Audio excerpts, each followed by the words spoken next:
Oh, yes, Master Will. I am Henry VI. What is the play, and what is my part? Motherfucking goddamn orange peel beef. All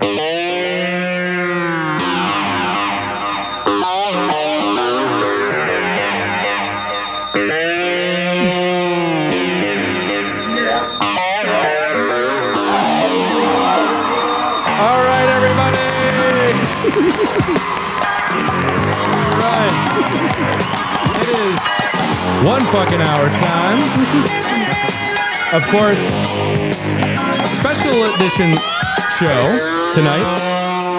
We're doing guilty pleasures. There's the volume knob.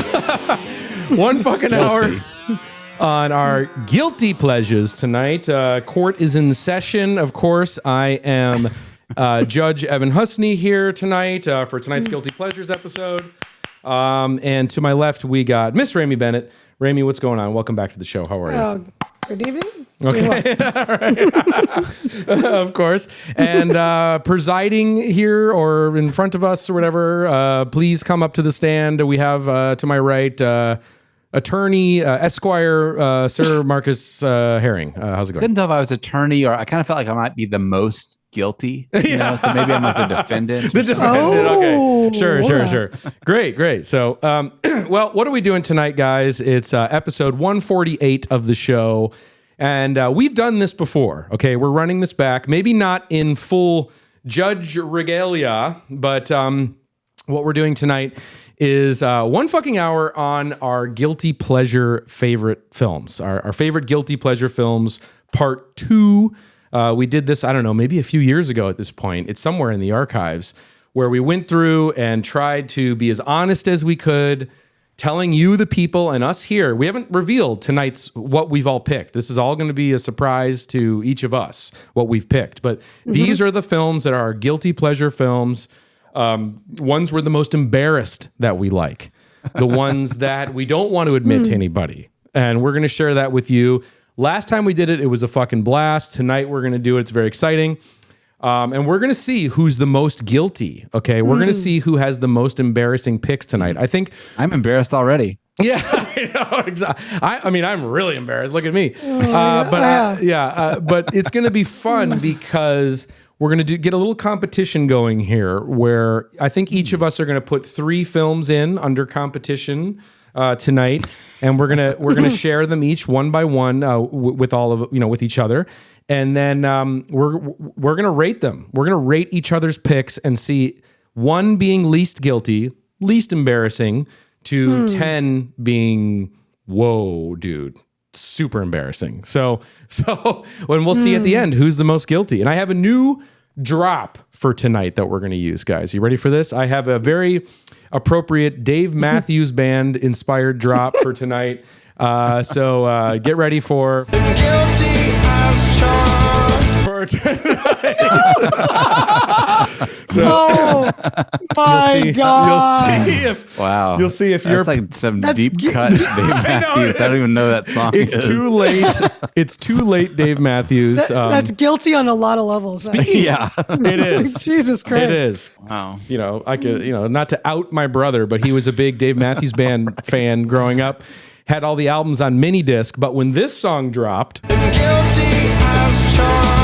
was a little bit too far for him. So I talk about that bathing suit. It's like she's got her knees tucked up into it. There. Looks like AI. It does look like melded limbs. AI upres. Oh no. Anyway, well, I'm really excited. I think tonight's going to be a lot of fun. Very excited to hear what you guys picked as your guilty pleasure faves. I have a hilarious but revealing and honest list that we're going to get into. But really quick, I want to give a shout out to the One Fucking Hour Patreon before we get into the show. Patreon.com/onefuckinghour is where you can sign up for just $5 a month. It's the best way to support the show. It's also the best way to support Big T, Tom Fitzgerald, our One Fucking Hour brother. As we've been saying over the past several weeks, he had a sudden health emergency, and he's on medical leave from the show, and so that requires a lot of support and a lot of money, financial unfortunate situation there. So each, all the money from the Patreon, everything that you guys are contributing to the Patreon is 100% going to go to Tom. So if you want to support Tom, that's the best way to do so. You can just sign up there, $5 a month, and you get access to all of our bonus eps. We got to drop that new bonus ep. We will, I promise. And 24-hour early access to all of our episodes of the show is up there. Or if you want your bonus content on YouTube, you can click the join button, find that underneath this video, join that, and become a Momen of the YouTube channel. Same price, same perks, same benefits, and supports Big T all the same. We appreciate all you guys for your support, your concern, your comments. On behalf of Big T, we appreciate that. We shared that with his family, and that's really, we can't thank you guys enough for being such an incredible, amazing, and supportive fans of the show. We can't even believe how many people listen to the show every week. So it's very humbling. And of course, Tom, this is such a Tom-centric idea, this show. I think it was Tom's idea, in fact, and I feel like he had some killer picks the last time we did it. I think it was like Patch Adams and Sex and the City. And bring some bangers. Yeah. He would have brought some more bangers. So we gotta do this in Tom's honor for sure. He'll be the first one to say, like, I don't have good taste. I've got like the worst. Yeah. Tom goes super highbrow, super lowbrow. That's what's so great. He's two extremes, nothing in between. Tom's Sex and the City love, like that broke down so many doors for me. Like when he started going down that road, and then we all started going down that road. Yeah, we used to be able to geo-track him because he had your HBO login for a while. Yeah. And we would be able to see that, oh my God, he's already on season 4. He's on season 5, tearing through it during his New York when he'd come to New York. Yeah, he'd stay at your apartment, and just that kind of got me back into that guilty pleasure of and it's fun. Yeah. He's good at the embarrassing stuff. I remember like hanging out with him at the theater, and he'd play this game where we pull out our phones and then find out like who had the most embarrassing music downloaded onto their phone that you had like, not that you'd streamed or whatever. It's like one that you had downloaded the MP3 and put it on your iTunes and transferred it to your phone. Well, that's like Smash Mouth. Play every time. That was him. He legitimately, unironically, was a Smash Mouth fan. That's a beautiful, incredible. Pure example. Yeah. I love it so much. So, all right, well, let's get into the show, but I do want to clarify, define guilty pleasure for those out there who might just so other people listening understand how we're classifying our own guilty pleasures, just so there's no confusion. Because in some of the times I've explained this concept to people, they have a different idea. So here's how we're defining it. Cool way out. Yeah. No. So these movies should be relatively mainstream, I think. These aren't movies where they're so bad it's good, and we like watching them. That's a different thing. These are movies that are mainstream, but there's something that you're embarrassed by. Like the sort of scenario we gave last time we did this was if somebody were to walk in the room and you were watching this movie, how quickly would you race to change the channel for the clicker, Yeah. right? The concept of like, oh, I'm not watching this. So there has to be some shame. You have to feel embarrassed. It's wrong, but it feels right to you. So, it's tricky because there's some knowingness of shame. And because it's really upending the sort of expectations of what you're supposed to like, that sort of concept. And one other qualifier I feel like for tonight, because this is my second rodeo here doing the doing my guilty pleasures. Like the last time we did it, those were some of my top guilty pleasures. Yeah. So I've had to kind of go down one more layer here for this week. And I also want to clarify that context is king here, everybody listening. Because we're cinephile, we're film snobs. Okay, a lot of strong opinions. It's true about movies. That's why we do the show. So some of my picks might be like your family member's favorite film. They might be on the IMDb top 250. So I'm just trying to clarify that because I feel like some people might think that a guilty pleasure needs to be like a traditionally poorly reviewed film or poorly recepted film. But for me, like here's an example. Right? Like if I were to pick Shawshank Redemption tonight, that is a good one. That is completely even though that's top IMDb top 250 core. Yeah. But for someone like us, that's super embarrassing. I would never want to admit. I would change the channel if you guys walked in on me watching Shawshank Redemption.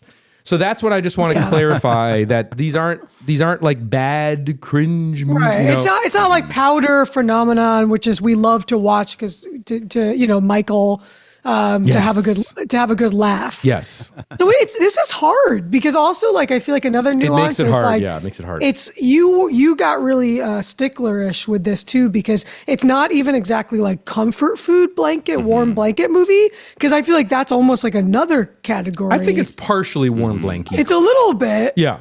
But I feel like I have a lot of those, but they're like more nostalgic I have tons of childhood nostalgia movies. Sure. Yeah, it's really hard to separate the nostalgia out from it. And then like time changes things too. Totally. Like you used to like you could say like if people asked you your guilty pleasures in the 90s, you'd be like, yes. Oh, Commando.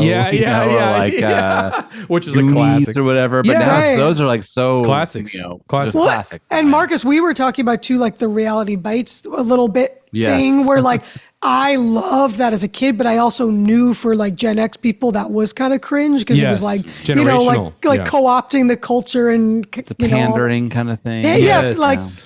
Like corporatization and pandering, but like now if you said reality bites, it wouldn't be quite considered guilty enough because it's there's the nostalgia. I also want to point out this, which was very challenging for me, which was I think because even though and we'll talk about this after the clock, but this has been a pretty interesting year for movies, 2025. I think it's like, I don't know, are movies back? There's been some interesting films coming out.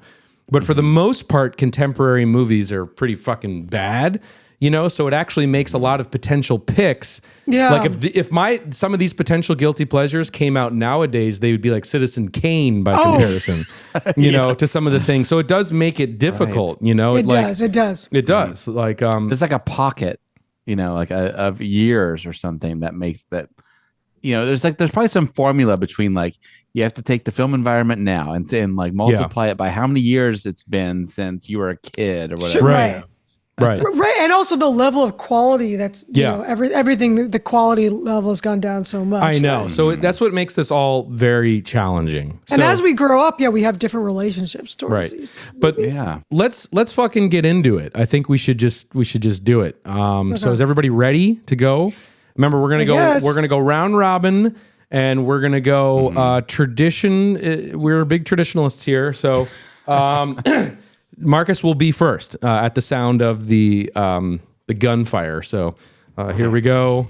Marcus, get ready.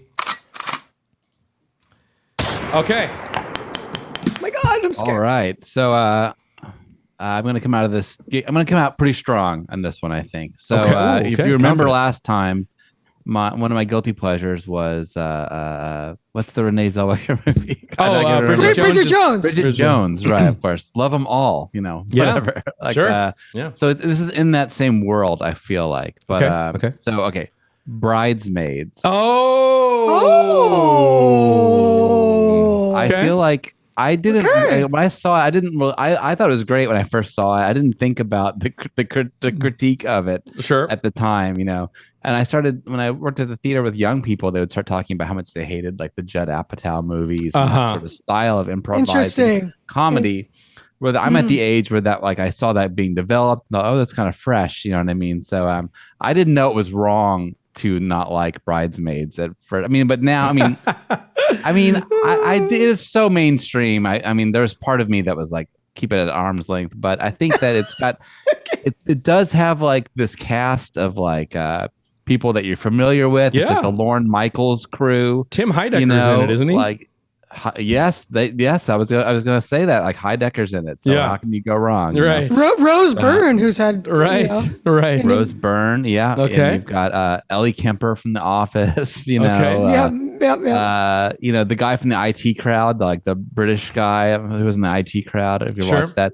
Well, if you like NBC TV comedies, if you like just like half hour sitcom type comedies, Bridesmaids is basically like a movie version of that. Right. You get all the players you're used to seeing on NBC or whatever, Kristen Wiig's like kind of like the last. To me, she's sort of like the last like really funny SNL person. Yeah, that's true. Yeah, that's true. Yeah. She's super talented. Tom and I met her once at the theater. Oh wow! I'll never forget. She was on stage, like, and we were sort of in the DJ booth, like on the side of the stage, and she's like talking, and she was looking right at us while she's talking, and all of a sudden the sound, like the microphone or something, made like kind of like a fart noise, like out of nowhere. Whoa! And she like pointed at us and she goes, "Those guys in the DJ booth over there trying to make me look bad." Oh my god! So, that's amazing. And she was so funny too. I mean, like she was saying, like I try to be a serious actor. I wanted to be a serious actor, but no matter what I do, people just laugh. Yeah. So can I ask? Is it mainly guilty for you because it's kind of normie core, or like? I guess it's just so normie, and it's like female coded, I guess, because it's about getting ready for a wedding and stuff. But I don't know. I kind of like I actually identify with the main character in it. She's like okay. She's not really living up to her full potential, and she's jealous of everyone else, and it totally shows on her face. We were just talking about this before the podcast. We were being jealous of people. And even some lines sneak into my vernacular. Like I say, like big whoop, like because she said it in the movie. It's sort of stuck in my brain. Okay. I just realized that watching it this last time through. Wow. What was your experience when you first saw it in the theater? Were you like dying laughing? I don't think I saw it in the theater because I was probably like, I don't want to see that. I did. But then someone was like, you should watch it, and we rented it or rented it or something. And I was laughing uncontrollably the whole time. Yeah. I just remember like all of them have like really bad diarrhea at one point or something. Yes. That does happen. Yeah. Okay. Yeah. All right. Okay. There's some really nice scenes. Like there's a scene where they're like fighting over who gives the best speech, and it's edited really well and very funny. And wow. I don't know. Yeah, it stuck with me, and I'm a fan. So. Okay. Yeah. Raym, do you have a rating ready for Marcus? I have. I'll share mine. You share yours. All right. I'm gonna go. Well, let me know when you're finished. So you don't cheat. Okay. You good? Got yours? Yeah. Okay. I'm good. Marcus, I'm gonna give you a 6.2 on that one. I'm gonna give you a 6.2. Mainly, because I don't think it's that guilty. I mean, I get for you, it's maybe a little mainstream for your taste, but I think it's a pretty funny movie, and I think a lot of people like it, and I don't think it's that embarrassing. Maybe 6.2 is too high. Good. Well, it's hard. Right. It's hard it's hard with these. I know it's hard. Guilty it's really hard. We are in a competition for you want to be the most embarrassing. Well, now you're making me really stoked for yours. It's almost like the debating. It's more fun. It's almost like you could debate this. Well, that's why we're judges Forever. That's why we're judges tonight. Like it can never stop. Okay. So my rating would be a 5.6. Okay, 5.6. Okay, yeah. So Marcus, you might have to get a little more embarrassing. But that's not too embarrassing. It's not that embarrassing. Like, okay, can I give an example? Yeah. If you had chosen the Amy Schumer movie Trainwreck, the Judd Apatow, 3. that would be like, whoa, damn, where. But I think I think when that came out too, Bridesmaids, like forgot my glasses.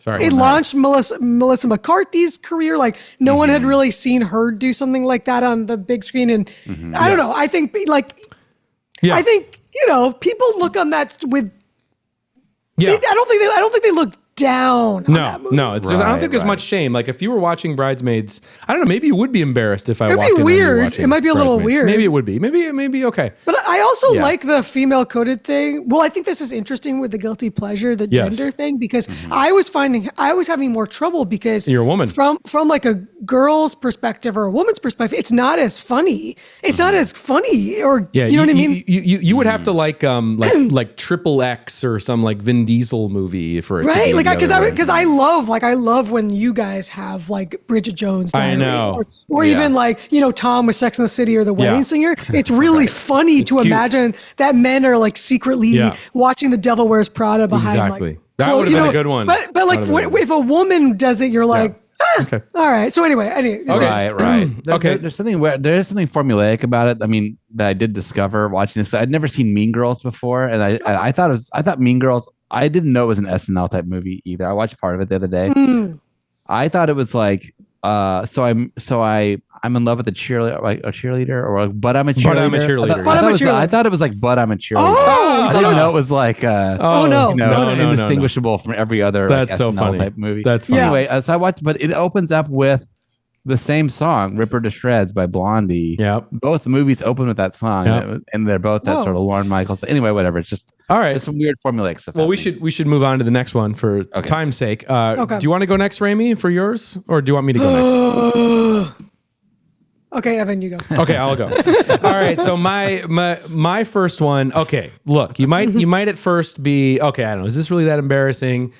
But I got news for you. If you haven't seen this movie in a while, if you have seen it, and you don't think it's embarrassing, watch it again. Because I did this morning just to make sure that I liked it, because I think that's important. You got to like it, and that it's embarrassing. And boy, oh boy, is this embarrassing. And I'm gonna go with Silver Linings Playbook as my choice.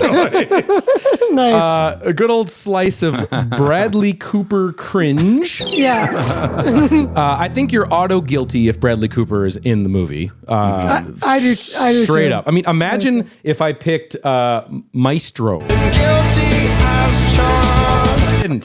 would be.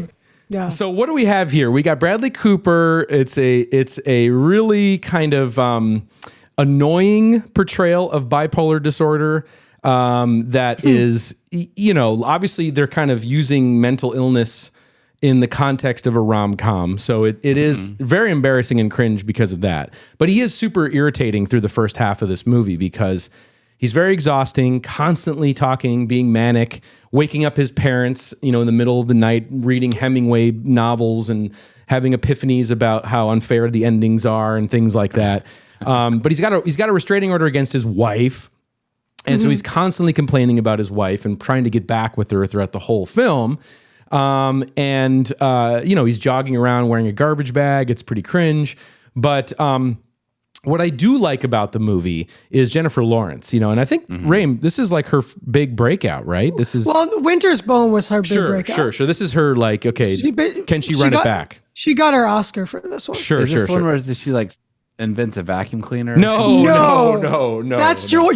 That's Joy. Yeah. That's also same director though. Could be a contender. But anyway, Bradley Cooper meets Jennifer Lawrence. They bond over their, they both are on SSRIs. Marcus, there's a sick Led Zeppelin "What Is and Should Never Be" drop in this movie. Nice. But basically. He wouldn't let Dazed and Confused have a Led Zeppelin song. No, right. Exactly. Wow. Exactly. But the whole reason I like the movie is because about halfway through, there's this dynamic where Bradley Cooper, meets Jennifer Lawrence. She's damaged. She's gone through, similar things that he has. But he's obviously still fixated on his wife. And he realizes he can use Jennifer to get a note to his wife. And the only way that she's willing to do that is if he agrees to compete in a dance competition together with him. So then this movie kind of becomes this high stakes dance competition where it's kind of cute as they work together. He doesn't know anything about dance, but she's going to teach him, and then they kind of fall in love, and it becomes this kind of rom-com-y thing. And Chris Tucker comes in to help them with the dance routine. Ooh, and stuff. So, but yeah, I mean, and then once she wins him over essentially, and it becomes the situation where they fall in love. It tugs at the heartstrings. It's charming. Yeah, even though he's fucking super annoying and cringe in both real life and in this movie. Up until that point, but it does kind of win you over. For me, it won me over. The first half is kind of but then by the end of it, like, you like it enough to where you would repeat watch it. And so that for me is why I consider this movie a guilty pleasure. So rate me. What do you got me? Where do you got me at on this one? Let's see. Rémy, you want, or go ahead. Go ahead. Marcus? I haven't seen it, so I'm a little bit at a disadvantage. That's okay. But judging on the Bradley Cooper factor, the Jennifer Lawrence factor, this year is Prime. I noticed Prime sort of this era, 2012 or something like that. Yeah. That's a good era for GPs right now. Yes, it is. Oh. Yeah, sure. Because I had a few runners up in the era. But anyway, I'm gonna go. I'll give you a 7-1. 7-1. Okay, that's pretty good. But I think but like I said, I haven't seen it, so I'm at a disadvantage. But the name is embarrassing to say out loud. It is. Yes. Almost It like is. the Joy Luck Club or Yes. the Yes. Notebook. Those are all titles. That Or the Spectacular Now. Which is a runner up for me. Or the Perks of Being a Wallflower. And oh god, these are all good ones. Sisterhood of the Traveling Pants. Right. But let me clarify too that this dance competition that they get into, the stakes are so high because it's tied up into a sports bet. Because Robert De Niro plays Bradley Cooper's dad. Yeah. And there's a whole idea where he's in some sports bet situation where he's going to lose his restaurant, lose everything if Bradley Cooper, his son, who's very dysfunctional and has mental health problems, doesn't win or doesn't at least get a 5 rating, kind of like us right now, with the dance competition. So the stakes for them to pull off this kind of very cringe dance routine is very high, and you kind of get swept up into it. So that's why I like it. But anyway, Rémy, go ahead. I gave you a 7.6. Woo! It could have been a little higher. Maybe I was thinking I was almost going to do an 8 because Silver Linings Playbook, yes, the title itself is really embarrassing. It is. Like even the poster is really embarrassing. It is. Yeah. Anything where a girl who has on antidepressants is wearing smudged black eyeliner is bad. Yes. Yes. And just the whole portraying bipolar is really it is. It's bad. It's cringe. Bad. It's a Talking really about it at length makes you kind of blush a little bit. And Yes. I'm starting to sweat. I just want to say, I was welling up by the end Oh yeah. this morning. I was welling up. So. And it is That's Hollywood, though, right? Yeah, it works. They know how to do it, man. They really. It's a know how to good do it. Hollywood movie, but it also kind of was one of those that really there was a big push. There was definitely a big push, especially because of Jennifer Lawrence. Yeah. So it kind of Yeah. not that it snuck its way into the whole Oscar season, but it it definitely got a big hefty push there. If you think you liked it or you think it's good, watch it again. It's embarrassing, but I liked it. It's embarrassing, but very cozy. Very cozy. Very you cozy. you get caught up, and you're definitely I wouldn't. There's so many people I could think friends of mine. I would if they walked in on that first half with Bradley Cooper wearing the garbage bag, jogging around, and acting, I would change the channel for Bradley sure. Cooper trying to be a real actor has always been very upsetting to me, and to me, A Star Is Born is the most embarrassing thing that's ever been made. It's kind of true. Yeah. So yeah. So Okay. All right. Okay. It was that's a good one. It is a good. That would be an insane one. Okay. Okay, Rémy, you got to go. What's your first one? I'm getting nervous. Bring it. All right. Let's see. I don't know if it's gonna even qualify. Okay. So this one's a little I'm going back in time. Okay. So I'm going back in time. It's 1998, 99. Good year. Shakespeare in Love. Oh. And okay, Wow. I want to say it's a little bit like a Tom Sex and the City pick, where Sex and the City's not a movie. He was talking kind of more about the whole franchise. I wanted to say Gwyneth Paltrow as my guilty pleasure. I see. As an actress, and I was trying to find which movie in particular. I almost went with Great Expectations, which is horrible movie. And I went with Shakespeare in Love because also I have kind of a love-hate relationship with the movie. But I was also it's something about Gwyneth in the 90s that I have a real guilty pleasure about that I'm really embarrassed to admit how much I love her, because I also always kind of make fun of her and who she's become in the Goop thing. And sure. But growing up as a little kid in the 90s, there was just something about her on the red carpets and her and Brad on the red carpets and that kind of 90s starlet thing. So I kind of was fascinated. I wanted to watch anything she was in, and just that kind of blonde, pretty, she was so perfect kind of in a way to me. But I was sporting a goatee. Oh yeah. Oh yeah. Dude, the Ben Affleck role in this movie, by the way, is the most shameful performance of all time. It's bad. But him trying to do a British accent. But the guy that plays William Shakespeare, because like that. Joseph Ralph Fiennes' brother, right? Little brother. Yeah, and he's kind of from what I can recollect, he kind of has this very like Joey Fatone, look for William Shakespeare, Joey like Buttafuoco. New Romantics. Yeah. Oh, super cringe. Yeah. It's didn't. Yeah. I mean, I don't know if we're ready for our reactions yet. But no. I was gonna say too, like a part of it was also like when I was a kid, I was super caught up in this Oscar campaign because it was such a huge controversial campaign, and it was the first one that really marked when it became a huge like blood sport with Harvey Weinstein, like doing all this fucked up shit, trying to like plant all this like misinformation, telling people that Private Ryan like sucked after like the first 20 minutes. He was going crazy. And I really wanted Saving Private Ryan to win. And I remember being like devastated. Really? Like I was devastated like everyone else. It was like a shocker. It was like an upset. Yeah. But then secretly deep down, I had like this guilty pleasure. I didn't want to tell anyone that like I actually enjoyed Shakespeare in Love. Wow. So I think it's more like a shame story of childhood, and I'm finally like coming clean. And also Winona and Gwyneth were really, really tight around this time, and the lore goes that they were like in the peninsula or something, and the script was on the table. Oh yes, and Winona went to the bathroom or whatever. Gwyneth picked it up and took it and stole her role. Basically. And then they never spoke again. Is this pre-shoplifting too? Yeah. I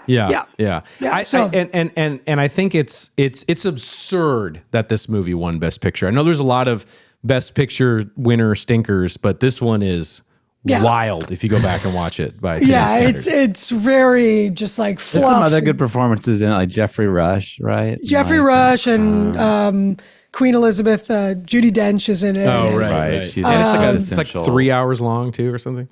Yeah. So anyway, but you like it. But you like it. It's kind of like the Gwyneth guilty pleasure. Like if I was home by myself, you were on vacation, whatever at work. I don't know what. And I was just like, I don't even know if I would finish it per se. Right. But I would definitely like. I did that with Great Expectations recently. Like I just kind of wanted that '90s blonde Gwyneth beautiful moment. One of the problems with it is definitely, I think Shakespeare, that actor who plays him is definitely like an issue because he's like he's like the lead.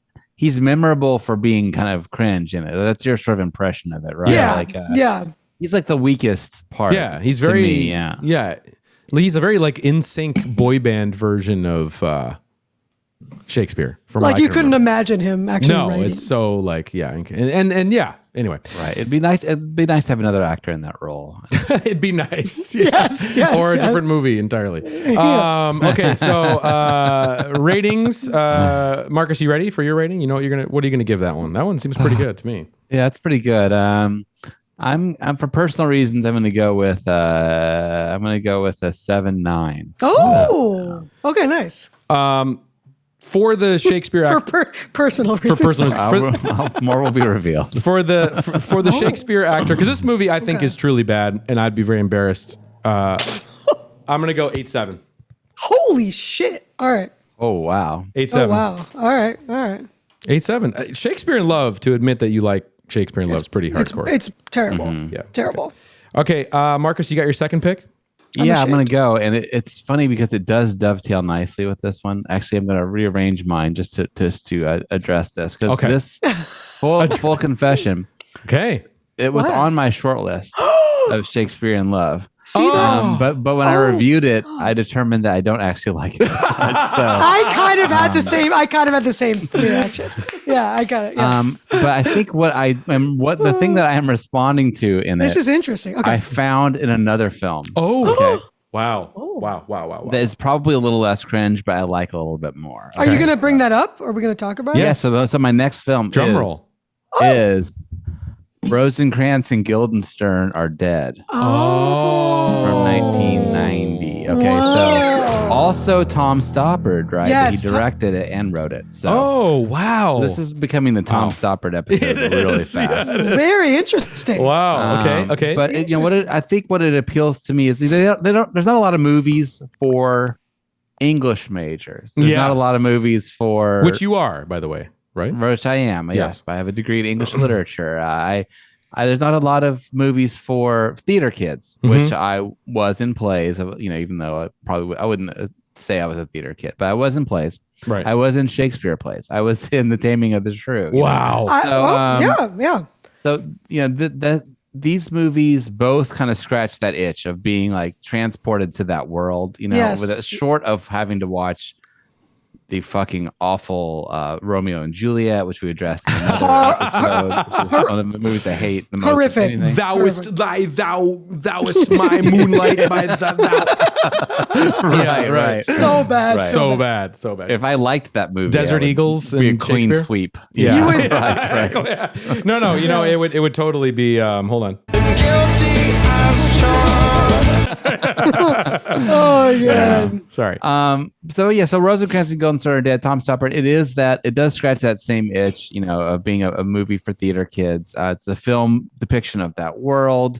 I saw it young enough when I was going to coffee shops and smoking cigarettes as a high school kid, and we all thought it was like very philosophical, Wow. Yeah. and clever, and when I go back and watch it, there's things that are clever in it, like one of the characters, they keep getting each other mixed up. We don't know who's Rosencrantz and who's Guildenstern. There's like these funny things where they flip a coin like 900 times and it always comes up heads at the same time, or every time. And one of them keeps discovering things like gravity, or he discovers a hamburger or whatever. Wow. He invents the hamburger, but accidentally, and then something happens and he doesn't follow through with it.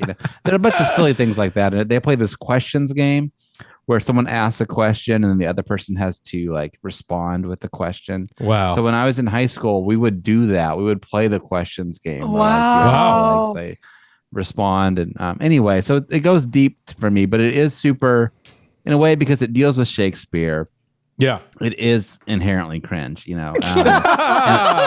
I think a lot of people would react negatively to the theater kid part of it. And to me, that's what makes it guilty, is it's like, if you like this movie, it reveals something about you that you are a kid that was into fair point. That you were into theater, you're into poetry, Shakespeare, whatever. Okay. If you like this movie a lot, You just bought yourself there's a few other extra problems. points there. Okay. Yeah. So, and it's not a good movie. It's not a well-made movie. There's some good performances in it, but it's very dreary, cold, empty, overcast, just empty sets, nothing happening. It's very dull. It's depressing. It's a depressing looking comedy. Okay. And then it gets super dull halfway through and you just kind of quit watching it. I don't know if I've ever finished it all the way through. It's hard because the ending is so not memorable, But Okay. I don't know. Rosencrantz and Guildenstern are Dead. It's got Gary Oldman, and Tim Roth, and Tim Roth, Right. and Richard Dreyfuss Oh, from my God.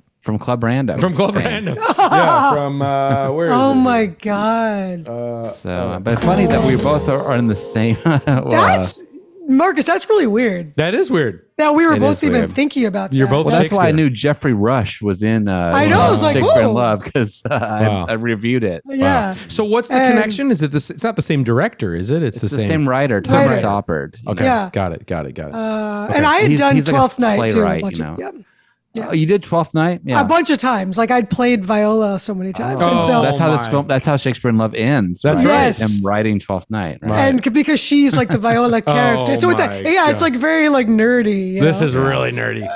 You guys Evan's are like, nerding up "Fuck our you guys." So show. just cut this middle part Just out. kidding. Yeah, exactly. Snip, snip, snip. Okay, It's so making me think of other things. Yeah. okay, that was a good one. Rémy, what's your rating? Do you have it ready? Yeah, I have it ready. I'm going to give you a 3.2. Oh, wait. Show it so we can't see the three. There we go. Yeah. pretty Wow, low. that's pretty low, dude. Because it's interesting. I feel it's very charming because it's definitely like a part of your youth.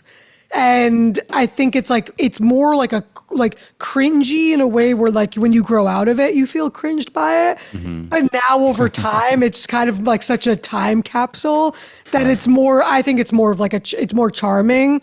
And if you had like introduced someone to it, like, I don't know, it'd be like a cool part of your like little history kind of Well, thing. I accidentally used the wrong marker on my dry erase board. Oh no. But luckily you're still in the 5, so 5.9. 5.9. All right. I've never seen it, so I'm shooting in the dark, but everything you said about Theater Kid gave you a few extra bonus points. Thank you. Yeah. Well, I wonder if like the phenomenon you're talking about, Rémy, would happen to Silver Linings Playbook. Like could enough time go by? No, because that it is. I think that might get worse. I think that might get worse. I saw it within the last few years for the first time, so I don't know what that says about me. Yeah, I introduced it to you. I know. I saw it. Like, I was like, I wouldn't be caught dead watching that movie. A, because of the title. B, Bradley Cooper. And then I watched it, and literally the first half an hour. No, I was, but the first half an hour, I was like, I don't know if I can hang with this, guys. I don't know if I can do it, And then it completely won me over into tears by the end, and I do like it. Because we were looking for that kind of like guilty pleasure, like hanging on the couch movie night, where I was like, wait, have you never seen this? And like, never seen it. Because with me, I see like everything that comes out. Everything. He doesn't really do that. So he's kind of missed some of those mainstream movies. That's a huge flaw I have too. Is I just don't see stuff that much. Yeah. Well, let's see if you've seen this one, Marcus. My second pick. I was thinking about Marcus a lot with my second pick because I know this is not something that he likes. So there's no way Marcus likes this movie.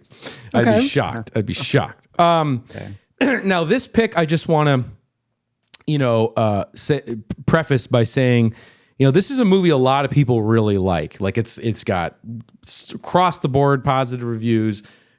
Even to this day, people have a lot of nostalgia for this movie. They love this film. Everyone loves this. Everybody loves this movie. It's hard to find someone who doesn't love this movie. And so for me, it's not like I'm trying to pick something that like I know is bad.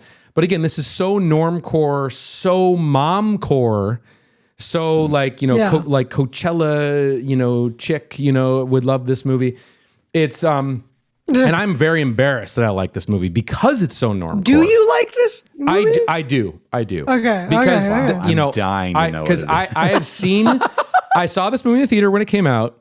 Loved it then. I mean, I was younger. I was probably 13 when this movie came out, or something, 14. So I loved it because I was, the age of the main character in a way, and living vicariously through it. And anyway, I'm just going to go ahead and say it. Almost Famous. Yeah. Okay. Yeah. Okay. Look. I want to hear Marcus's. Well, let me. I'll just do a quick. You go first. I'll just do a quick. So look, some people have been like, that's a guilty pleasure. That's a great movie. Well, look, guys, this is as sentimental and as sappy Cameron Crowe as it can get, and it is, and it's a very romanticized, rose-tinted glasses and very entry-level, idealistic version of the 70s. Like it was every Does kind of. Does anyone remember Laughter? Yeah, right. Yeah, I'm gay. Everybody's introduction to the 70s, bad wigs, the whole thing. Jason Lee in a bad way. Well, okay. I'm about to say he's my favorite part. I was about to say, because we could have picked. Mallrats for this, for sure. But like, Jason Lee, I love Jason Lee at that time. And, so I was just fixated by him in this movie. But you go back and watch the rock and roll scenes and they're definitely cringe. Come on. The sentimentality, the tiny dancer scene. Oh, that's where bad. they're all singing tiny dancer. That's bad. It's bad. With the golden light always coming through. Always, and reliant on all the music cues for emotion type of thing. But for me, it's just comfort food in the fullest sense. It's like, I know it's a phony surface level exploration of the 70s now, but like I said, as a kid, I was very envious of the experience of Cameron Crowe's character, being on the road with the band, being a journalist, getting that sort of thing, and being young, wise beyond your years. Of course, like, they're on tour with like Black Sabbath, like Black Sabbath is like playing in the background in some of these scenes. And that always was cool for me. But yeah, I mean, again, this is the tricks of the Hollywood trade here. Like, even though I know this is super basic bitch, it's like, it does make me, it gets me like Silver Linings. It gets me at the end. It gets me because it knows how to use all those 90s Hollywood big film tricks. And it's great. Again, if this movie came out today, it would be, a Best Picture winner. I mean, it would be Citizen Kane, but everyone does love it. So people might fight me in the comments over this one, but I mean, It is pretty. It's pretty bad, though. It is. Please. Yeah. React. Marcus. Well, I'm going to shock you and say that I don't hate this movie. Oh! You would think that I would, I would, because I do any sort of rock and roll thing on film usually gives me cringe really badly. Yeah. I think I did not want to see this movie when it came out. My sister made me watch it. And as part of it, why the reason I like it is he's got that relationship with his sister in the movie, you know, the older sister that leaves the records and stuff. You know, that's point one that connected it to your life. You know, I'm a huge Led Zeppelin fan. So knowing that Cameron Crowe's connection to Led Zeppelin. I wasn't sure where you were gonna fall with that. If you're, well, I think he's interesting, Cameron Crowe. I also met him once a long time ago, like at his production company, and they had like a skateboard and a glass case and stuff. I talked to him for a few minutes. I was really young, though, so. But he was very nice. I thought, you know, he's so young. He probably still is young. You know what I mean? Cameron Crowe, his career going when he's like 15 years old. So I don't know. I think that's interesting. Jason Lee, he popped up. Remember, didn't I say Vanilla Sky was in like one of my old GPs? He's in that.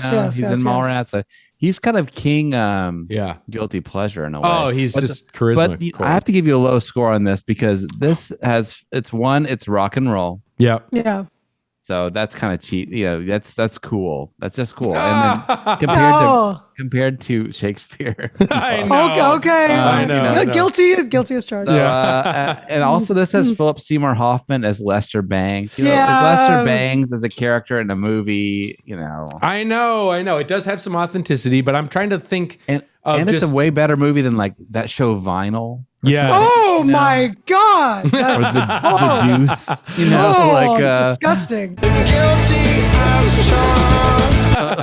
No. Yeah. But it is really saccharine. It's next level. That's hard. Yeah, like right. That's Hollywood. Hooker with a heart of gold, and that's Cameron Crowe too. It's Cameron. You know, that's what you're gonna get. We watched Singles recently again. And she's also very manic pixie dream girl. Yes. And she's so iconic too. Like that performance is so iconic in a way, but which is silly to say. But what also bugged me, like when I was watching it too, I was saying like I read Hammer of the Gods as a kid, so I was recognizing parts of the movie from Hammer of the Gods, like when Robert Plant's on top of the building, I'm a golden god or whatever.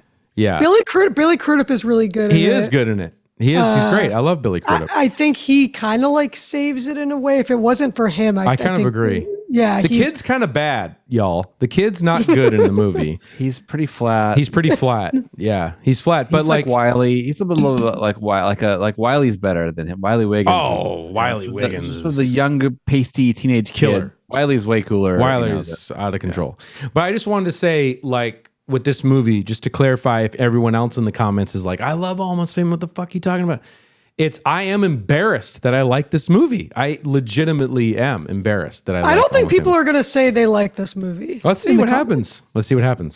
Okay. All right. So what's the ratings that I get? I'm anticipating low scores here. Ooh, it's rock and roll. So the sentimentality I get, sentimentality about something you like is kind of cringe. So, you know, it's super cringe. Be like crying about rock and roll. I am. Yes. Good. Well said. Yes. Keep it going. Yes. Yeah. So, but at the same time, it is rock and roll. So I'm going to give it a low score. Okay. That's fair. I'm going to say 4-4. 4-4.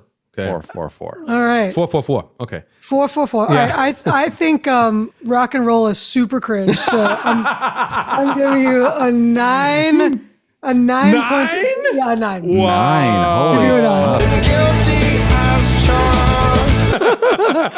Wow. Explain. I don't know. I think like the rock and roll sentimental thing is cringe to me in general. Because I find musicians like super cringe no matter who they are. Literally. Guilty. You like pick up a guitar or play it. I don't like it. Well, Dave Matthews is pretty cringe. Let's interview them to find out what makes them tick and what their album's about. Yeah. Oh God, no! It's horrible. But and I would do like Hollywood Reporter, Variety, like Oscar bait shit all day. Like to me, that's my guilty pleasure. Music, I find it. I don't. Well, I just think for someone who got the insider stick on like a band like this and wrote this whole piece, like the film does feel so kind of like what's that store chain? Urban Outfitters. It's like a Urban Outfitters portrayal of 70s rock, you know? And so it's, you know, like I know that that's wrong. Like a grittier version, like I'm not saying a grittier version would have been cool. Like what, like how you were saying Hammer of the Gods. Maybe the Runaways movie, you know, like that. I'm not saying that was a great movie, but I liked it. I liked it. Though. And I think like it was very gritty and I wasn't going like, this is like, Almost Famous is sort of like candy coated, idealistic. Almost looks like Wayne's World, level like it photography. Does. It does. But it looks like those fake like Instagrammy Polaroid things where they all have the filters. That were very Coachella at that time, where people were taking those little pictures, and everything has like a filter on it. Like it has that feeling. Or even to see like if it was, you know, he wrote Fast Times too. Like imagine if Almost Famous looked like Fast Times. It'd be amazing. Big classic. That's why. I know that's wrong. I know that's wrong.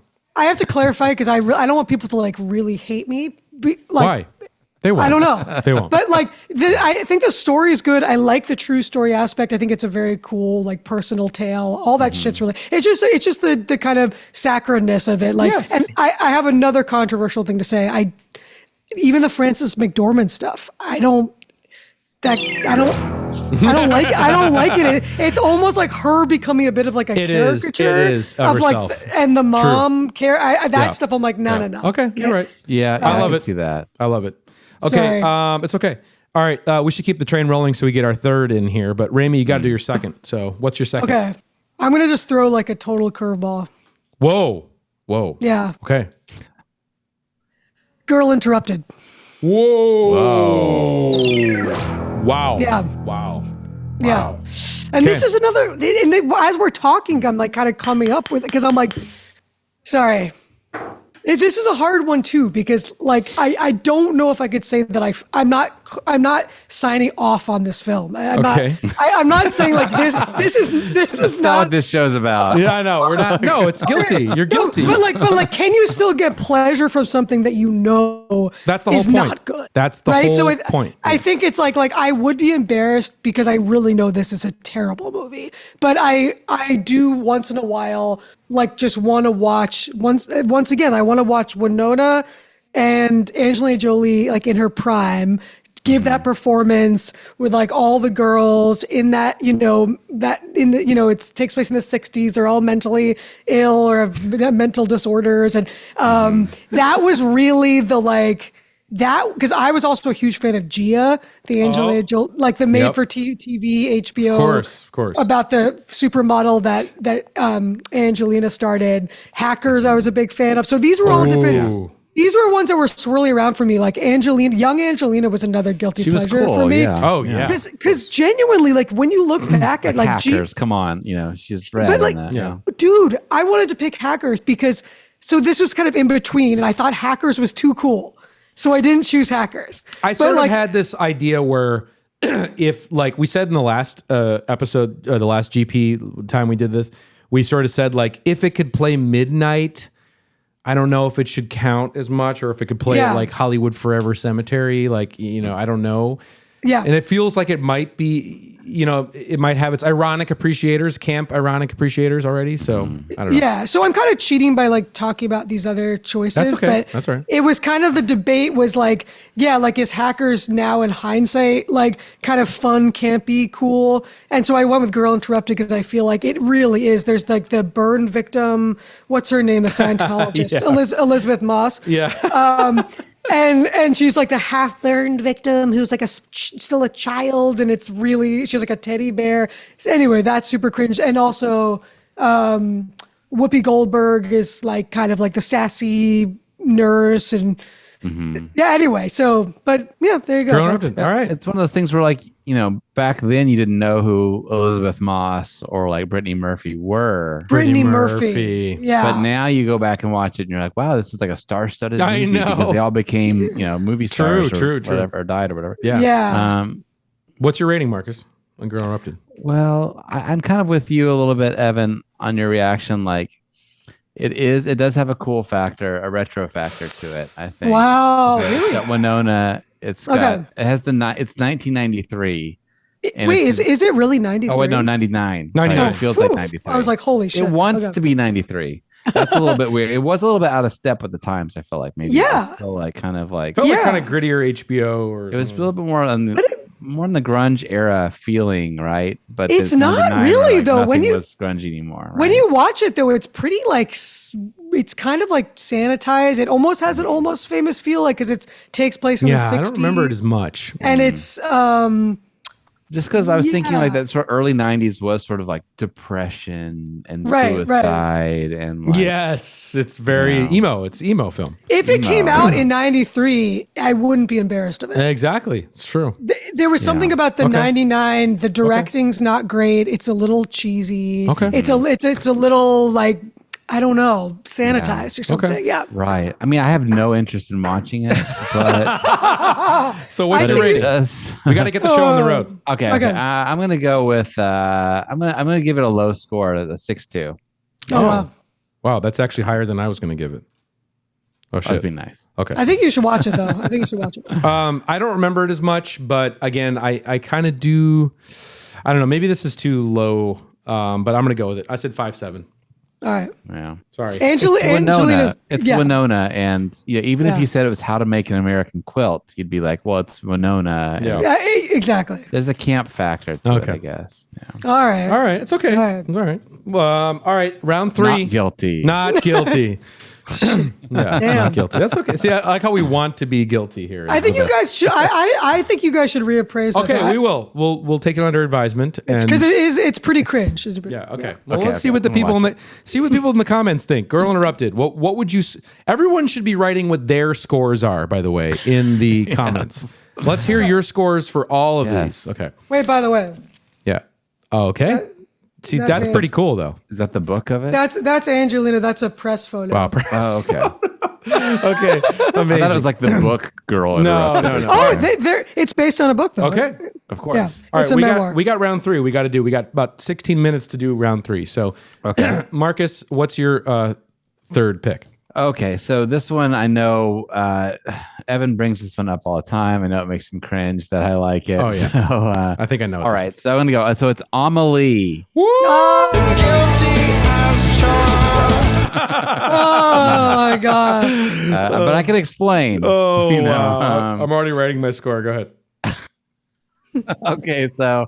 When I was a kid, my sister went to Belgium and she learned to speak French. So then I wanted to speak French. So I went to a bilingual Spanish school, but instead of taking Spanish, I took French. I'm a Francophile. My wife speaks French. That's one of the things we bonded over. Nice. We became an English teacher.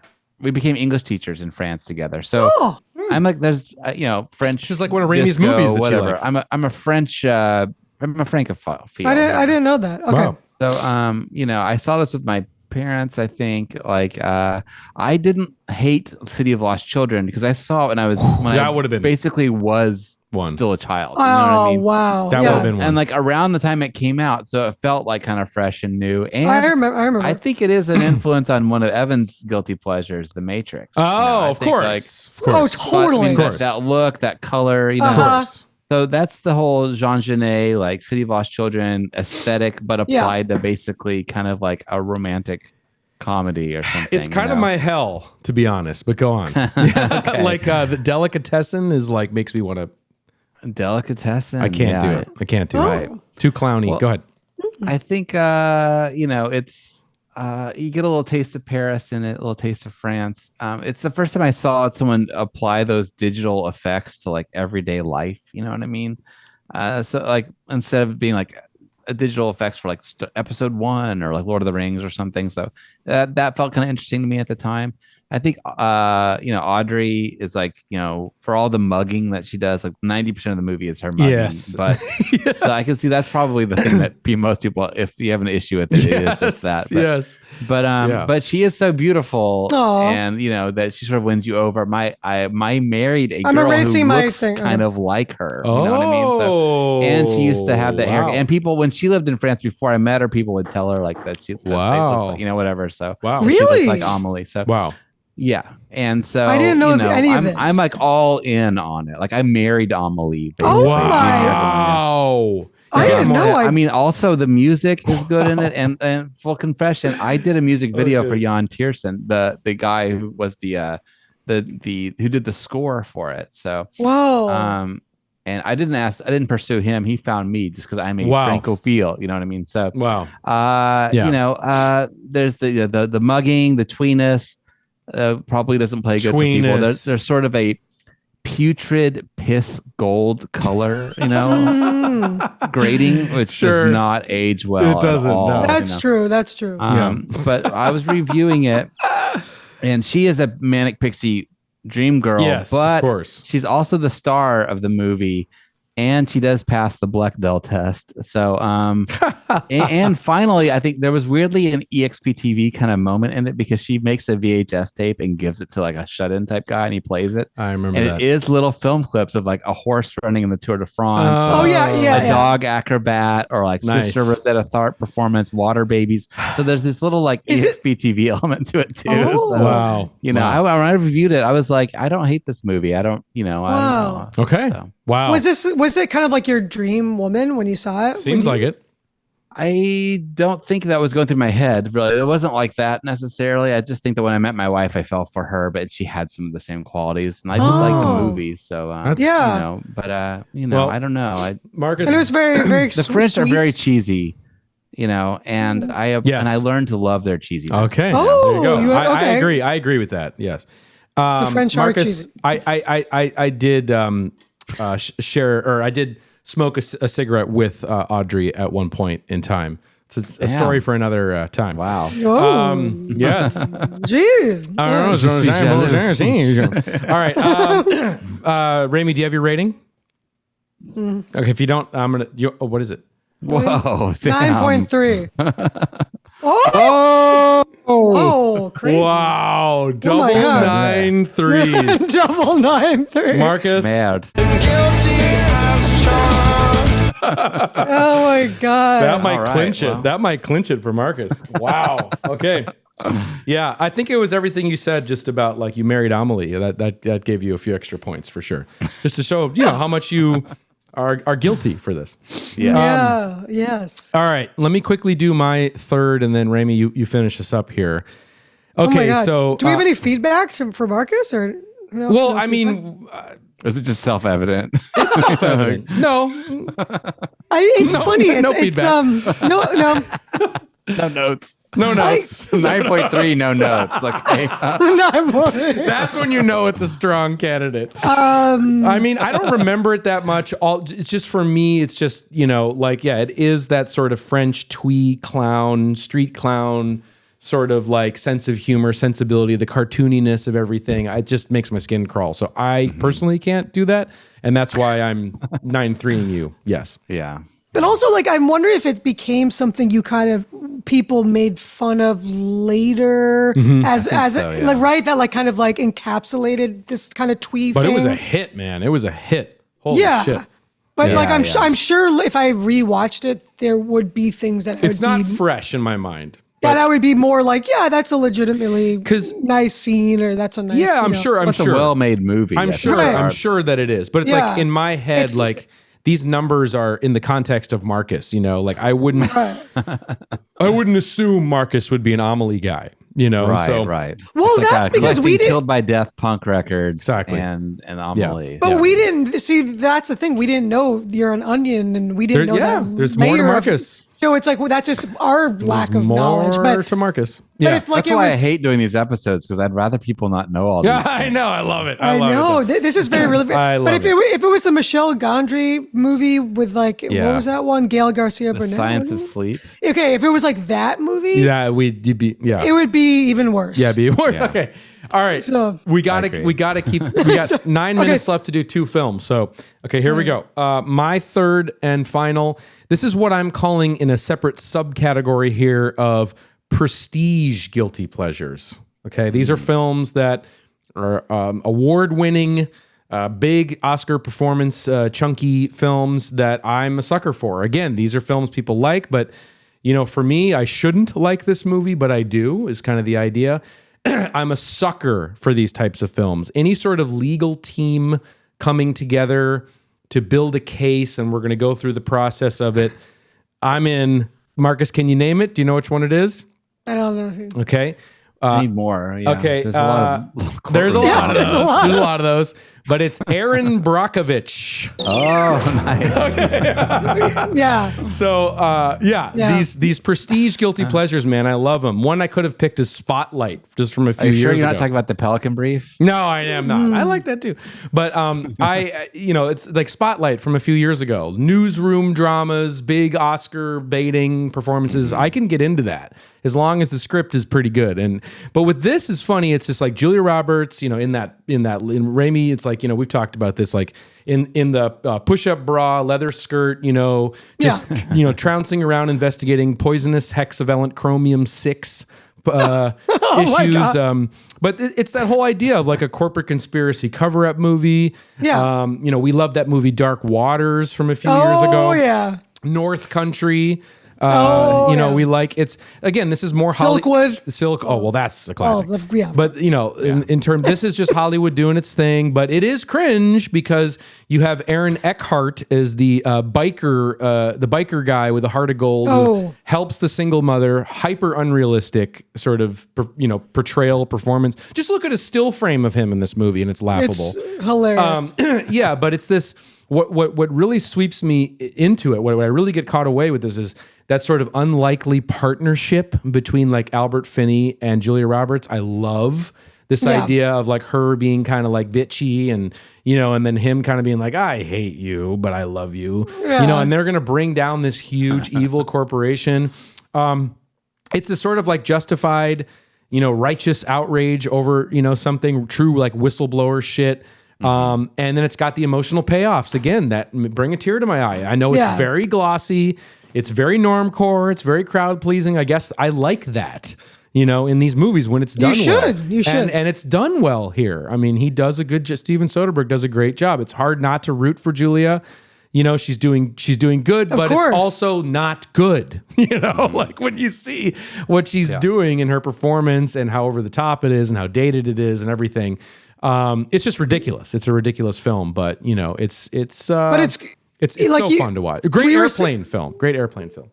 I actually watched it not long ago on an airplane. There you go. And I was really embarrassed to want to see this movie when I was younger because I used to make fun of it all the time. Same. And I made fun of just like name. it's just like the tropes, like it was just, and it was so her true story tropes. Yeah. And it was very mom, it was like very mom-core at the time. Yeah. So I made, kind of thing, I made fun of it a lot. And then years later, I like secretly watched it on a plane and I was like really into it. Again, another movie, if it came out today, would be, gangbusters, masterpiece, everyone lauding it. Mm-hmm. Yeah. But okay, Marcus, and then give the Julia grade. Roberts is great. I mean, I don't know. I don't hate her in anything. I don't think Mystic Pizza was in the short list for me. But that's just too cool. Too nostalgic. Nostalgic. And also a Soderbergh movie was in my which one?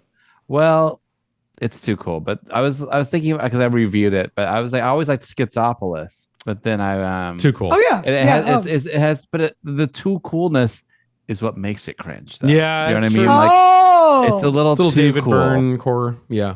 It is David Byrne core, but I didn't. I watched it again, and I was like, it's just too fine a line. But, okay. All right. But great. Anyway, I think Aaron Brockovich. It's a cool. I can see it playing at midnight now. To be honest with you, no midnight. I don't think so. No way. For millennials, midnight. That's a little extreme. I'd go if it was there. Like the room. Let's go. Okay. What is it? It did play at the theater down the street from my house 2 months ago. Okay. All right. So what are you gonna give me? So I'm gonna give you a. I'm gonna give Momcore. God, okay. I'm Big Hollywood. I'll give you a 7-2. Big Hollywood. Big Hollywood Momcore. Okay. 7-2 for me. Rémy, what are you giving me? 7.6. 7.6. That's pretty good. Wow. Aaron Brockovich. Okay. Rémy, what's your last one? You got 4 minutes. This is really hard. I don't know which one. I have a bunch and I don't know. Quick. Okay. I think I'm gonna do Good Will Hunting. Oh. Yo, nice.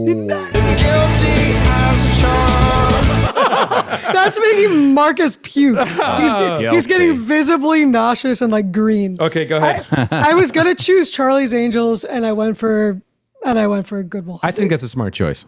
I was like, because Charlie's Angels way too camp, right? It's like fun. It's a little super fun. fun. Yeah. It's like it would definitely play at like Alamo Draft It House. would. Crispin. Yeah, Crispin. Crispin, Sam Yeah. Rockwell. It's fun. All right, well, tell us quick about. So, okay, so Good Will Hunting that's like one of those for me. Okay, like I know the like Robin Williams cringe, that like the trope of that guy. I mean, Dead Poet Society. I was gonna say it's like Dead Poet Society 2. It is. I almost chose Dead Poet Society because I just watched that on a plane and cried my You fucking were eyes out, bawling. blubbering, Bawling. cry. Might have And, Captain, my captain. Captain, my captain, and Yeah.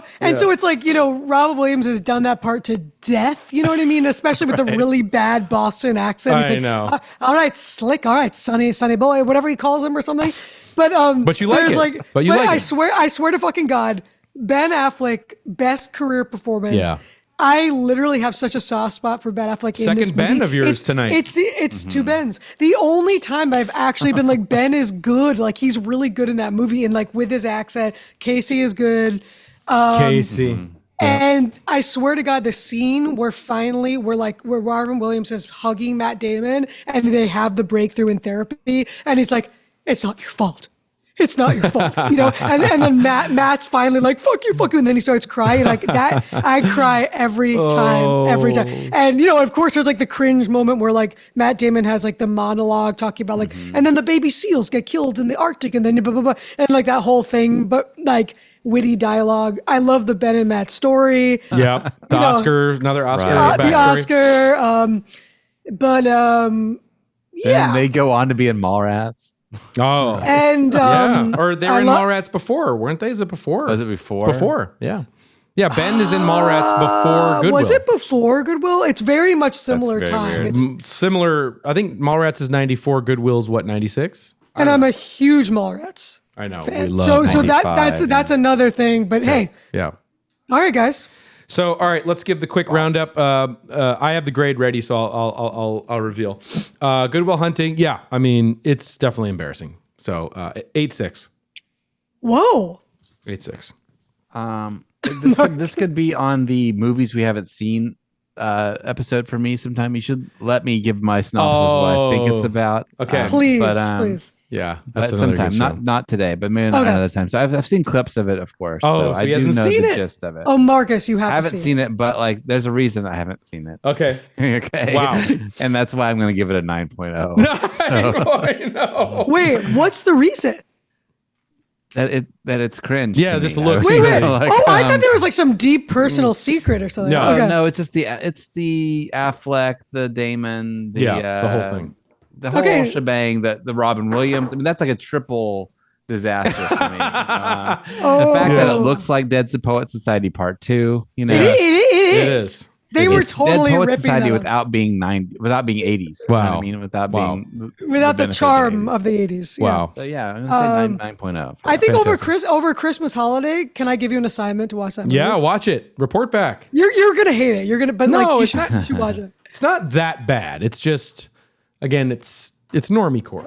I didn't see it I hadn't seen it, and I saw it for the first time like three It's hard to years take ago. movies just about people being really smart. About being geniuses. Yeah. Like, good for you. I'm so happy for you. It's Like, yeah. Wait, Evan, you gotta tell I know. Oh, okay, we're out of time, but Evan, you gotta tell the story about Good Will Hunting when we played the Blockbuster game. Oh, we were playing the Blockbuster game we played, on up in the Patreon. If you want to watch all of us play the Blockbuster board game, it's up on the Patreon. But when I first played that game with Rémy's family, one of the During COVID, like one of the rounds was like, your partner, your scene partner kind of has to act out like a famous line from the film. You have to guess it. And it was like, he was looking at me like, how about them apples? How about them apples? Evan could not. He had no And I was like, fucking idea. He had no idea what this was, and everyone else was like, "Evan, come on!" And he's like, "Nope." Yeah, And I was like, the only we person like- who had never seen Good Will Hunting in the room. But like you guys were like killing it on everything else, and it was like, no, I I'd rather. Yeah. Yeah. And then I made him watch it. But Well, I mean, it does sound like a generic line. You know, it sounds like I don't know, W.C. Fields movie. I don't know. Yeah. But this movie too, I wouldn't say like when it came, I saw it in the theater, and I wasn't like, oh, I love this movie. But years later, it was another one of those where could be if a fun movie to show someone who hasn't seen it, and you kind of get like some enjoyment out of it. Mm-hmm. So, did you guys have any honorable mentions you wanted to just mention while I'm tallying up the scores? I have a list. Okay. Yeah, sure. Okay, go ahead. Let's do round robin again, I guess. Okay. Go ahead. Big Fish. Oh! You didn't put that one in? I didn't like it enough. Marcus, that's a really good one. Wow. That's a really good one. Fuck. Wow. Freddie got fingered. Oh, of course. Yeah. Well, one of mine was I said Spotlight already during the show. The only other one that I was thinking about, but it's kind of just because it's kind of dormcore. It's one of those dormcore movies, like, you know, when you're young and you see it and you think it's the best movie ever made because you've only seen 11 movies in your life. And I rewatched it. I'm embarrassed to admit that I like it just because it is so ubiquitous among the film bro sort of dormcore world. But I do legitimately like it, even though it's way over the top. Is American History X. I do really like, and not because I'm anti-Semitic or anything, but I like it because it's not. It's not a guilty pleasure in that regard. But it's just like like, really guilty. That's why guilty. That's why I you pulled guilty as charged. I pulled it is because I don't want people to think that it was just that you got cold feet. I got cold feet, but. Edward Furlong, amazing. He is Fairuza amazing. Balk. Ed Norton is cringe, but I like him in the movie, and I just think it's a pretty well made movie. But it's part of that. Like if you're a dormcore guy, like you're gonna love it, and I don't want to be. There's a good YouTube video about Ed Norton like wresting control of that movie. From the director. I've heard that he was really. Like a nightmare. I didn't know that. Wow, I want to watch that. Yeah. Wow, weird. Okay. Philadelphia was one for me. Oh yeah. Ooh. And that Philadelphia. Yes. And I think the Bruce Springsteen song too, like that whole package really tainted them. And also stealing Tom Hanks from like the Burbs era of him being like an awesome comedian. And then going super dramatic. Yeah. Really upsetting to me because that was like a turning point. Yeah. It's Jonathan Demme, right? And like weirdly, Q Lazarus of Goodbye Horses fame is in Philadelphia, like singing at a party. Oh, really? Oh, at the party that Wow. Amazing. But yeah, that movie, I used to make fun of that movie all the time as a kid when it came out. Wow. Because of how like earnest it was. And then like years later, I'm like, oh, this is incredible. Wow. It's hard to watch. AIDS stuff is hard. Oh, it's hard. Yeah. I mean, Jonathan Demme's AIDS stuff is hard to watch. Yeah. But so anyway, that was one on my list, but I almost felt like it's not as cringe as Good Will Hunting. No, I think you picked well there. Philadelphia is more legitimate, I think. Yeah, and then Spectacular Now was another one I was gonna do. But I mentioned it last time we did this. What about like Brokeback Mountain? That's a good one. And not like in a gay way or anything, but like, just. Oh my God. Well, I know what you God mean. forbid. I mean, I'm not saying that's why you would think it's guilty. Yes. Because of, because you're not supposed to like gay love story. Not because of that, but right. just because it is like Oscar bait. You know what I mean? Oh, it is yeah. like, Very Oscar bait. Right. Okay, but Benny. I think it's pretty good though. But it is pretty good. Yeah. Okay. Benny and June. But I don't know if that's way too like early 90s. It could be cool. Could be cool. Okay. Yeah. But All Johnny Depp and that. Okay. Well, I don't hate. I know Evan fucking despises this movie. Whoa. But I don't hate Fear and Loathing. Oh, that would have been that sweet. Yeah, that's a good one. Yeah, any Gilliam is hard for me. All right, let's put a pause there on the honorable mentions because I have data that's come in. Okay, we've collected, we've analyzed, we've come to a judgment. So all rise. We're about to announce who is the most guilty person here. I can't stand up because I'm not wearing suit pants. I'm going to tell you to sit down because it's not you. The most guilty person here tonight is Rémy. Rémy is. Hold on. Oh my God. Guilty as charged. Oh my God. I'm so honored. Thank you so much. Yeah, I'm very honored because I really didn't think I was going to win this initially. I was getting scared, and I changed a bunch of my because I was getting scared. I switched it up. We have 46.1 points.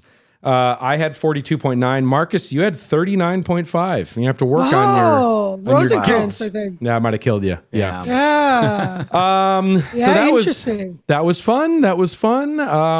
Marcus, if you had done Big Fish and Fear and Loathing, you might have. I know. Yeah. I know. I guess Amelie, I'm just too afraid. Yeah, Amelie, Big Fish, and Fear and Loathing. Fear and Loathing. That would have been a trifecta. Wow. Well, I watched I reviewed everything. And you weren't feeling it. You weren't honestly into it. There's parts of it that I like and identify with, but there's parts of it that I'm just like, this is get me out of here. Yeah. Amazing. All right. Well, that'll do us. That'll do it for us for the Guilty Pleasures Part 2. Hope you guys liked it. Please, if you have the time or you want to participate, put your scores below and what you think. Sound off. Are we too snobby? Are these not guilty pleasures? Or do you think, holy shit, those are cringe? I want to know because I thought Almost Famous was cringe, but maybe it's not. We'll see. You're like, definitely it is. All right, so that's gonna take us to the end of the year, everybody. We're gonna go on holiday break at this point. I think we're all got major plans, and winter's here, so we're gonna be down for a few weeks, and we'll again, like we did last week, announce on the social medias what we're gonna come back with in the new year. So we'll come back with something big, I'm sure. So stay tuned. Probably gonna be a couple weeks from now when we'll do the next ep. But yeah, follow us on Instagram at @1fuckinghour. And that's where we'll announce, ahead of schedule what we're going to be covering. I do know that I've talked about this with you, Rémy, but I do want to do, I don't know if it's a bonus or if we're just going to do it on the channel. I do want to do like a 2025 roundup, just as an ancillary sort of, show because I know, Marcus, you've seen maybe a handful, not a ton, but we can talk about the P.T. Anderson film, we can talk about a couple other things, just because it's been an interesting year. Not everything's a masterpiece, but it's been an interesting year in movies, and I think it's worth mentioning ahead of the awards season. Just what are some of the movies that I saw a lot this year, so we can kind of go through each of them. There's been some funny, some bad, some interesting, and really good. And this week is a good week to catch up on some so new releases. At some Sounds point, like a blast. At some point in the new year, we're going to do a 2025 roundup of the films, and then we'll, of course, get back to our regularly scheduled programming of just covering one film for 1 fucking hour. But hopefully you guys like the GP episode. It's always fun. And let us know in the comments as well, what are your guilty pleasures? We'd love to hear, because that'd be fun. What are the films you guys want to admit to the rest of the world that you like that you shouldn't? Want to know what that is? Again, one more shout out to the Patreon. Patreon.com/1fuckinghour is the best way to support Big T. We'd really appreciate that. Again, so many signups in the last few months since we've announced that. Can't thank you guys all enough. And we promise to get you a bonus episode up in due time. I got a wild, weird idea for one, so that's on its way. But anyway, thanks everybody. Take care for now, and we'll catch you on the flip side in 2026. All right, everybody. Court is dismissed. Dismissed. We'll see you again. All right. Take care, everybody. See you later. Bye. Momen. What is... There's a ballroom dance competition. There are. Yes, right? there is. Okay, yeah. Let's take these two wounded people, these bruised romantics. Because what I love about your character, Pat, is that he's buying into that silver linings philosophy. He thinks he could convince, he really wants this wife back. Oh, yeah. He really thinks that's his be salvation an answer to something. Oh, yeah. Motherfucking goddamn orange peel beef.